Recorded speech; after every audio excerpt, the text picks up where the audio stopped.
Hey guys, welcome back to my YouTube channel. It's me Debbie. Apa kabar kalian semua? Semoga kalian semua sehat-sehat aja dimanapun kalian berada ya. So, in this video, seperti biasa, aku mau update tentang timeline kegiatan yang ada di Universitas Terbuka, mulai dari apa aja agendanya hingga kapan batas waktunya. Dan juga aku ada updatean terbaru nih mengenai sistem dan peraturan terbaru di Universitas Terbuka. So, buat teman-teman yang lagi cari informasi seputar Universitas Terbuka karena tertarik untuk jadi mahasiswa di sini, teman-teman wajib banget nonton video ini sampai akhir. Dan buat yang baru gabung, jangan lupa juga tekan like, komen, dan subscribe-nya biar konten aku makin berkembang dan aku makin semangat kontennya.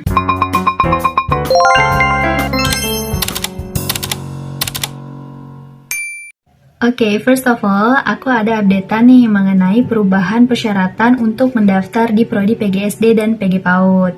Jadi, buat teman-teman yang belum tahu, di tahun-tahun sebelumnya, untuk masuk ke Prodi PGSD dan PG PAUD di UT itu harus menyertakan SK mengajar atau surat keterangan mengajar minimal 1 tahun. Jadi, buat teman-teman yang mau masuk PGSD dan PG PAUD ini udah harus ngajar dulu nih teman-teman. Tapi ternyata di tahun ini, untuk teman-teman yang mau masuk ke Prodi PGSD dan PG PAUD itu tidak lagi harus menyertakan SK mengajar minimal 1 tahun.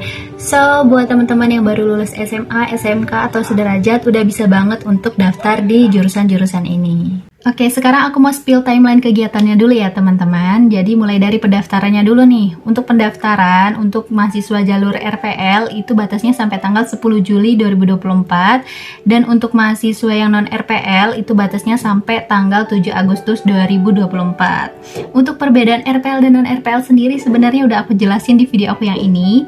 Cuma singkatnya, RPL itu adalah jalur untuk mahasiswa pindahan dari universitas lain yang ingin melanjutkan kuliah di UT atau pindahan gitu ya. Tapi kalau non RPL itu untuk lulusan SMA, SMK atau sederajat. Terus buat teman-teman yang masih nanya gimana cara daftarnya, sebenarnya teman-teman bisa daftar sendiri secara online di situs sia.ut.ac.id.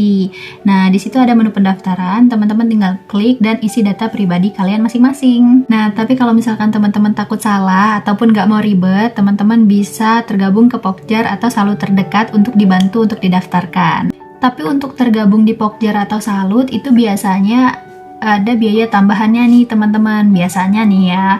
Tapi aku ada satu rekomendasi Pokjar, tapi khusus untuk UT Bandung aja nih, yang gratis dan juga khusus untuk mahasiswa yang ambil layanan full online.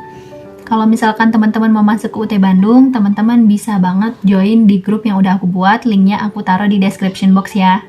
Tapi kalau misalkan teman-teman nggak mau tergabung ke Pokjar atau Salut dan mau daftar sendiri, pastiin teman-teman udah paham sama istilah-istilah yang ada di Universitas Terbuka ya. Contohnya kayak RPL dan RPL tadi, terus juga SIPAS dan non-SIPAS.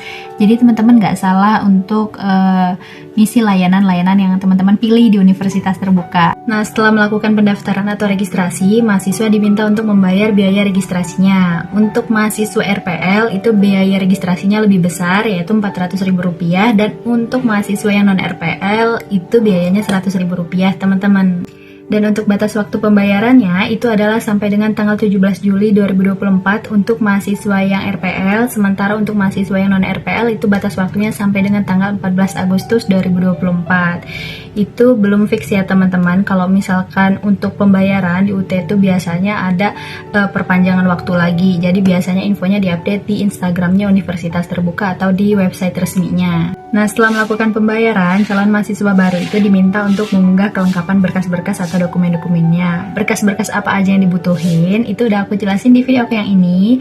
Tapi kalian nontonnya setelah nonton video ini sampai beres dulu ya, karena yang terpenting adalah kalian tahu dulu alur kegiatannya itu apa aja dan kapan batas waktunya. Jadi, kalian nggak ada ketinggalan satu kegiatan pun kayak gitu.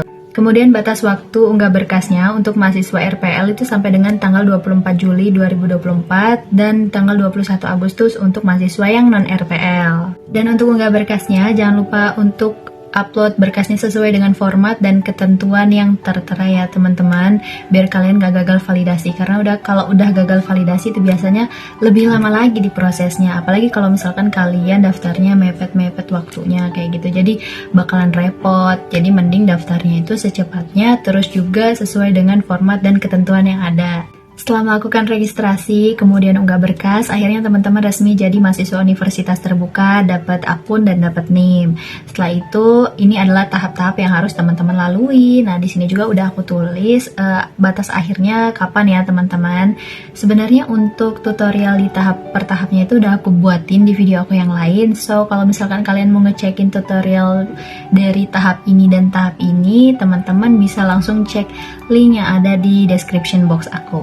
Oke, sekarang aku mau jawabin beberapa pertanyaan-pertanyaan yang ada di kolom komentar di konten-konten aku yang sebelumnya ya teman-teman. Jadi pertanyaan yang pertama itu terkait perpindahan lokasi ujian, apakah bisa? Jadi jawabannya itu adalah bisa ya teman-teman. Sebenarnya bisa, tapi akhir-akhir ini tuh lagi rame karena katanya untuk perpindahan lokasi ujian itu lama diprosesnya dan banyak yang protes. Nah, jadi saran aku buat teman-teman yang mau mengurus perpindahan lokasi ujian itu lebih baik diurus jauh-jauh hari sebelum ujian dimulai. Kemudian teman-teman kalau misalkan ngurusinnya atau menghubungi pihak UT daerahnya lewat online, terus kalau lama nggak direspon, teman-teman langsung datang aja ke kantor UT daerahnya kayak gitu. Jadi biar cepat diproses gitu teman-teman. Oke, kita next ke pertanyaan selanjutnya ya teman-teman. Jadi untuk pertanyaan selanjutnya itu apakah di UT ada KKN atau magang? Jadi jawabannya adalah tidak ada ya teman-teman. Di UT itu nggak ada KKN atau magang. Karena setahu aku mayoritas yang masuk ke UT, mahasiswa UT itu rata-rata udah pada kerja gitu. Jadi nggak ada KKN atau magang. Tapi buat teman-teman yang mau daftar magang itu bisa ya daftar magang mandiri. Oke, sekarang kita next lagi ya. Jadi di sini ada yang bilang, "Kak, KTM fisikku hilang." Nah, lo hilang kemana tuh? Tapi tenang aja, untuk sekarang KTM fisik itu sekarang bisa kita cetak sendiri ya teman-teman. Jadi di menu My UT itu udah ada menu iKTM. Nah, di situ teman-teman bisa langsung download terus cetak KTM dalam bentuk kartu langsung kayak gitu. Dan di situ udah ada panduan ukurannya kayak gitu, teman-teman. Untuk tutorial download dan cetaknya udah aku buatin di video aku yang ini. Dan pertanyaan selanjutnya adalah apakah PGSD ada SIPAS full offline-nya? Jadi jawabannya adalah kalau PGSD di UT sekarang itu udah lengkap, ada yang full online dan ada yang full offline. Kalau yang full online namanya SIPAS non TTM, tapi kalau yang full offline itu namanya SIPAS penuh teman-teman. Oke guys, sekian dulu konten aku hari ini. Semoga konten aku kali ini bermanfaat buat kalian semua yang lagi cari informasi seputar universitas terbuka. Dan buat yang baru gabung dan baru lihat channel aku, jangan lupa tekan like, comment, dan subscribe biar kalian gak ketinggalan informasi seputar UT dari aku. See you next time and bye-bye. Assalamualaikum warahmatullahi wabarakatuh.